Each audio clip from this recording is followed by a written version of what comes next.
चलिए, मैं पुनः उपस्थित हुआ हूँ आप लोगों के समक्ष एक और वीडियो लेकर के, ठीक ना? इस वीडियो में हम समझने वाले हैं मुख्य रूप से कि जो आर्टिकल्स हैं, ठीक ना? जिसको हम लोग इंडेफिनिट आर्टिकल कहते हैं। ये इंडेफिनिट आर्टिकल का जो यूज़ है, जिसमें ए और एन मुख्य रूप से हमको पढ़ना है, वो कहाँ ए यूज़ करेंगे और कहाँ एन यूज़ करेंगे। इसी चीज़ को हम इस वीडियो के माध्यम से समझने का प्रयास करेंगे। ओके?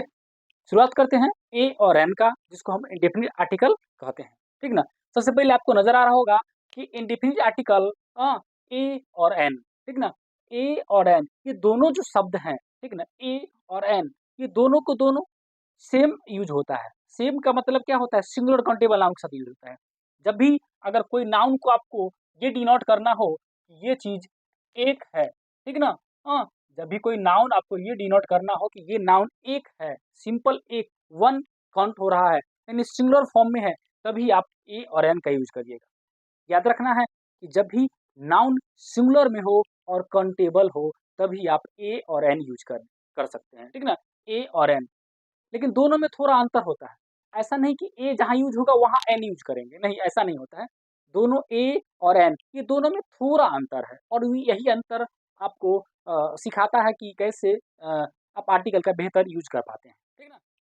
चलिए, यही ए और एन, लेकिन दोनों का एक वसूल है, दोनों का एक रूल है कि जब भी दोनों यूज होगा, हमेशा एक के लिए ही यूज होगा। जब भी कोई नाउन को आपको एक सिंगल दिखाना हो, वहाँ पर आप क्या करिएगा? इसका यूज करिएगा, ठीक ना? दोनों का मतलब सेम है एक। ए का मतलब भी एक होता है और एन का मतलब भी एक होता है। जब भी कोई अगला नाउन को आपको क्या बताना हो, सिंगुलर और एक के रूप में बताना हो, तो यूज करिएगा आप ए और एन। लेकिन दोनों में थोड़ा अंतर होता है, कहाँ ये यूज होगा और कहाँ एन यूज होगा, इसी वीडियो में हम क्लियर करने वाले हैं, ठीक ना? चलिए, तो सबसे पहला मेरा रूल क्या है, ये क्या कहता है, इसको समझने का प्रयास करेंगे। जो पहला मेरा रूल है, ये क्या कह रहा है, समझिए। कह रहा है कि यदि, समझिए, यदि सिंगुलर काउंटेबल नाउन, कोई भी सिंगुलर काउंटेबल नाउन, ठीक ना? काउंटेबल नाउन, ठीक, का उच्चारण, उच्चारण का मतलब होता है प्रोनाउंसिएशन। क्या होता है? उच्चारण का मतलब होता है प्रोनाउंसिएशन, ठीक ना? कॉन्सोनेंट, कॉन्सोनेंट साउंड क्या होता है? इसको आप रियल प्रोनाउंसिएशन पढ़ेगा तो कॉन्सोनेंट साउंड होता है, ठीक ना? यदि, समझिए, यदि सिंगुलर काउंटेबल नाउन का उच्चारण कॉन्सोनेंट साउंड से हो, तो वहाँ इंडेफिनिट आर्टिकल ए का प्रयोग करेंगे। बात स्पष्ट हो गई कि जब भी मैं आपको बारीकी से समझाने का प्रयास करता हूँ, थोड़ा आपको ऐसा लग रहा होगा कि मैं बहुत स्लो पढ़ा रहा हूँ, लेकिन मैं स्लो पढ़ा नहीं रहा हूँ, मैं इससे तेज पढ़ा सकता हूँ। बट मेरा ये मकसद है कि आप चीज़ों को, एक-एक कॉन्सेप्ट को अच्छे से समझ लीजिए, ठीक ना? देखिए, कह रहा है कि यदि सिंगुलर काउंटेबल नाउन का उच्चारण, उच्चारण का मतलब है प्रोनाउंसिएशन, ठीक ना? कॉन्सोनेंट साउंड से हो, तो वहाँ इंडेफिनिट आर्टिकल ए का प्रयोग होगा। अब बात यहाँ क्या है? अब आपको जानना क्या है? Consonant, consonant sound. ये अगर आप जानते हैं, तभी आप इसको बना पाइए, क्योंकि रूल कह रहा है कि हम जब भी ए का यूज़ करेंगे, कॉन्सोनेंट साउंड से पहले यूज़ करेंगे। क्या होता है कॉन्सोनेंट में, आगे भी आपको बताऊँगा, लेकिन मैं यहाँ थोड़ा आपको बता देता हूँ, ठीक ना? आप आपने एबीसीडी पढ़ा होगा, सिंपल वर्ड में, ठीक ना? तो उसमें जो लेटर होते हैं, ए, समझिए, ए, ई, आई, ओ, यू, ये 5 गो होते हैं लेटर, ठीक ना? इसके अलावे जो भी आपको बी से लेकर के, बी टू जेड, ठीक है ना?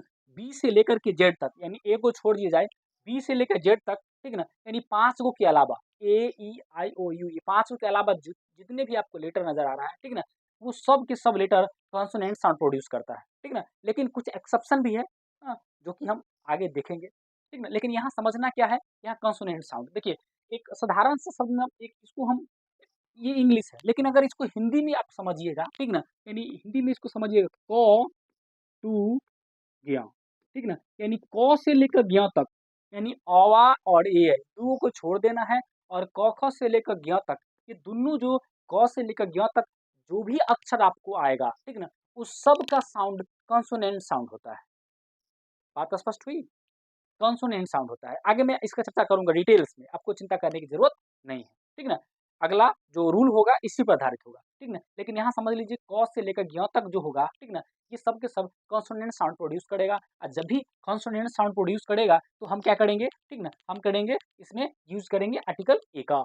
जैसे कि देख लीजिए, यहाँ पर एक एग्ज़ाम्पल लिखा हुआ टीचर, ये एक नाउन है और इसके पहले मैंने आर्टिकल ए का यूज किया है। तो ये टीचर को अगर आप हिंदी में लिखिएगा टी हाँ चार, ठीक। तो ये जो टी है, ये टी आपको क से लेकर ग तक में आ रहा है, यानी ये बात स्पष्ट हो गई कि टी जो है ये क से लेकर ग तक में आ रहा है, यानी ये कॉन्सोनेंट साउंड होगा। मैंने आपको स्पष्ट बता दिया कि क से लेकर ग तक जो भी अक्षर आएगा, ठीक ना, जिसके पहले आप लगा रहे हैं आर्टिकल, ठीक ना, जिसके पहले आप आर्टिकल लगा रहे हैं तो उसको पहले एक बार चेक कर लीजिए कि क्या वो क से लेकर ग तक के साउंड प्रोड्यूस कर रहा है, इसका उच्चारण क से लेकर ग के बीच में आ रहा है। अगर आ रहा है तो आप सही हैं, आप क्या लगाइएगा, आप लगाइएगा यहाँ पर ए।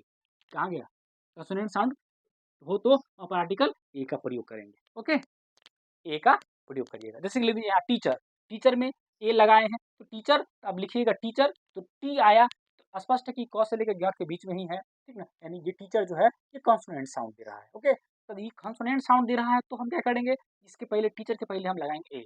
नेक्स्ट आगे बढ़ते हैं, यू आर ए डॉक्टर। देखिए डॉक्टर, डॉक्टर के भी लिखिएगा तो डॉ आएगा, क्या आएगा, डॉ, ठीक ना। आपको पता है कि क से लेकर ग तक में ही आ रहा है डॉ साउंड, ठीक ना, डॉक्टर, ठीक ना। तो इसके पहले भी आप लगाइएगा, क्या लगाइएगा, ए लगाइएगा, इंडेफिनिट आर्टिकल ए का प्रयोग करिए, ठीक ना। यानी बात स्पष्ट हो गई कि जब भी हमको सिंगुलर काउंटेबल नाउन का उच्चारण कॉन्सोनेंट साउंड से हो तो वहाँ इंडेफिनिट आर्टिकल ए का प्रयोग होगा, ठीक ना। जैसे जैसे देख लीजिए, he is a doctor, he is a teacher, you are a doctor, ये भी डी, ये कॉन्सोनेंट साउंड है, ये टी, ये कॉन्सोनेंट साउंड है। आप इंग्लिश में भी देख लीजिएगा तो 20 से लेकर जेड तक में पांचों को छोड़ दीजिएगा, टी ये कॉन्सोनेंट साउंड है, डी कॉन्सोनेंट साउंड है। तो अपने कॉन्सोनेंट साउंड के पहले यूज किया, यहाँ पर भी अपने कॉन्सोनेंट साउंड के पहले यूज किया।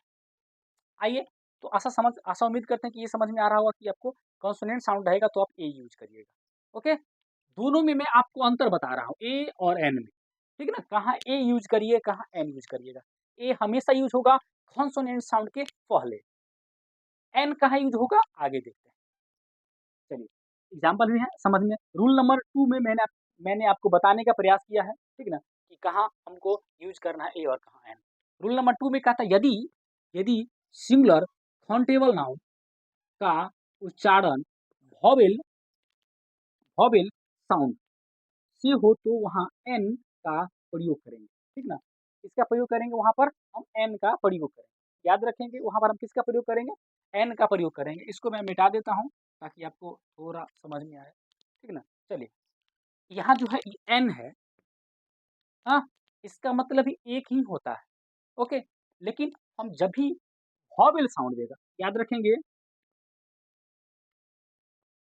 Vowel sound. अब वॉवेल साउंड क्या होता है, आप ए, ई, आई, ओ, यू, ये 5 को पढ़े होंगे, ठीक है ना, बचपन से आप पढ़ते आए होंगे। ये सब के सब वॉवेल साउंड प्रोड्यूस करता है, लेकिन ये 100% सही नहीं है। हाँ, मैं आपको आगे गलत करके इसको बताऊंगा, लेकिन मैं आपको बता क्या रहा हूँ, आप देख लीजिए, इसको हिंदी में समझ लीजिए। ओ, औवा पूरा ले लीजिए, ठीक ना, और ए आई आपने पढ़ा होगा, ये पूरा ले लीजिए, ठीक ना। 1 मिनट, हाँ, चलिए, ठीक ना, औवा पूरा और ए आई पूरा, ये दोनों जो दोनों है, औवा के पूरे अक्षर, ठीक ना, ए आई के पूरे अक्षर, ठीक ना, ये सब के सब आपको याद रखेंगे, ये सब के सब आपको वॉवेल साउंड प्रोड्यूस करता है, सब के सब वॉवेल साउंड प्रोड्यूस करता है, ठीक ना। आप याद रखेंगे, और ये इंग्लिश में आपको समझने के लिए है कि ये 5 गो वॉवेल होता है, और ये 5 गो वॉवेल के पहले आप एन का यूज करते हैं, ठीक ना। लेकिन 100% एक्यूरेसी इसके साथ नहीं होती है, यहाँ पर 100% एक्यूरेसी होती है। क्या 100% एक्यूरेसी होती है कि औवा, हर सा इधर पूरा जो होता है, ए पूरा, ठीक ना, ये दोनों को दोनों साउंड हमेशा वॉवेल साउंड प्रोड्यूस करता है, और इसके पीछे हमेशा आप एन का यूज करेंगे, ठीक ना, जैसा कि रूल में लिखा हुआ है, ठीक ना। तो बात स्पष्ट हुई, एक बार और समझें। यदि सिंगल काउंटेबल नाउन का उच्चारण वॉवेल साउंड से हो तो वहाँ एन का प्रयोग होगा। हाँ, वॉवेल साउंड से होगा तो वहाँ एन का प्रयोग होगा, ठीक है। आप औवा ये दोनों में आप समझ सकते हैं, या 5 गो ये यहाँ पर लिखा हुआ इससे समझ सकते हैं, ये सभी वॉवेल साउंड ही प्रोड्यूस करता है। देखिए एग्जाम्पल में क्या लिखा हुआ है उसको समझने का प्रयास करते हैं, ठीक है ना। देखिए एग्जाम्पल लिखा हूँ, सी इज डैश इंजीनियर, ठीक ना। यहाँ पर मैंने एन का प्रयोग किया, ठीक ना। अब देखिए ये जो नाउन है, ठीक ना, ये नाउन इंजीनियर, अब बात को थोड़ा समझेंगे, ये जो इंजीनियर है ये ई से प्रोड्यूस हो रहा है, इसका साउंड ई आ रहा है, ठीक ना। तो ई आ रहा है तो अ में आ रहा है कि ए? अ वाला में आ रहा है, ठीक ना? तो ये समझेंगे ई जो साउंड प्रोड्यूस कर रहा है ये और भ इंग्लिश से मिला लीजिए 5 गो में है, ठीक ना? ये भी स्पष्ट है कि वोवेल साउंड है और यहाँ से भी आप स्पष्ट कर सकते हैं कि ये वोवेल साउंड है, ठीक ना? तो ये वोवेल साउंड है, तो वोवेल साउंड में हम एन का प्रयोग करते हैं, इसमें कोई दोहराई नहीं है, ठीक ना? चलिए इंजीनियर है, इसके पहले आप लगा दीजिए एन इंजीनियर, ओके? अगला अगला आइए ऑल, ठीक ना? ऑल उल्लू होता है, ठीक ना? ये ओ वोवेल साउंड है, चलिए वोवेल साउंड है और उल्लू ऊ आया? हाँ, आया? तो ये अ वाला में आएगा, ये अ वाला में आएगा, ठीक है? चलिए, तो ये जो ऑल है, ये वोवेल साउंड दे रहा है, तो इसके लिए भी हम यहाँ पर एन का यूज़ किया, ठीक है ना? आप बात को थोड़ा समझने का प्रयास करेंगे आप लोग कि जब भी 2 अंतर मैंने आपको इन दोनों के बीच में बताया, क्या अंतर मैंने आप दोनों के बीच में बताया? एक ए और दूसरा एन। ए कहाँ और एन कहाँ? ए कहाँ और एन कहाँ? देखिए, जब भी आपको वोवेल साउंड प्रोड्यूस करेगा कोई भी लेटर, कोई भी शब्द, ठीक ना? तो उसके पहले आप एन का यूज़ करिएगा। वोवेल साउंड एन का यूज़ करिएगा। कॉन्सोनेंट साउंड रहेगा, क्या करना है?